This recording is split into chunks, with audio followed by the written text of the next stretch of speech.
Hey friends, it's Pastor Christa here. I'm going to share a verse with you out of Hebrews 4, but as I was reading this verse, it reminds me of my grandchildren. So those of you who know me might know that I have 4 adult children, and from there I have 9, count them, 9 grandchildren. And the interesting part is 9 under the age of 5. So there's babies in there and there's toddlers in there. And so just the other day I was having my granddaughter over and I went to help her do something. She was tying her shoe or trying to pick something up. And so I went to go help her. And she said, "No, Grandma, I do by myself. I do by myself." Well, I want to read to you this verse in Hebrews that reminds me of us trying to do it by ourselves. Listen to this invitation. Listen to what God says.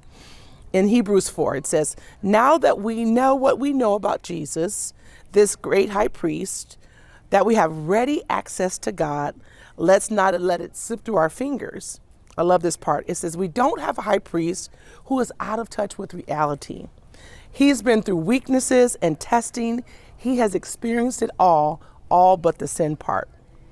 So let's walk right up to him and get what he is ready to give. Take the mercy and accept the help." Another version, I think it's the New King James, says, "Come boldly before the throne." But this is the Message version. It says, "Take the mercy and accept the help."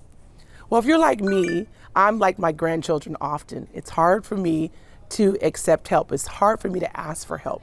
But this scripture is just reminding us that we've actually been given an invitation. We're invited to come, and not come timidly or sheepishly or afraid, but we're invited to walk right up into the presence of God, right up to Jesus and ask him for his help.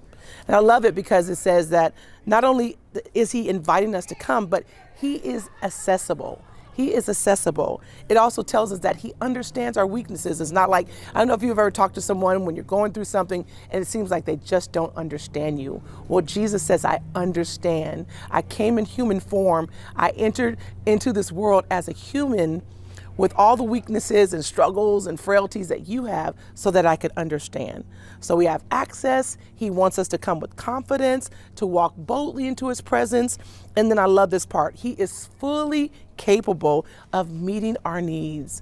I don't know what you need today. Sometimes I just need peace, or sometimes I just need to talk to someone that understands. I don't know what you need, but I want to just encourage you today that he's saying, "Come, I'm fully able to meet your needs," and he's wanting us to ask for help.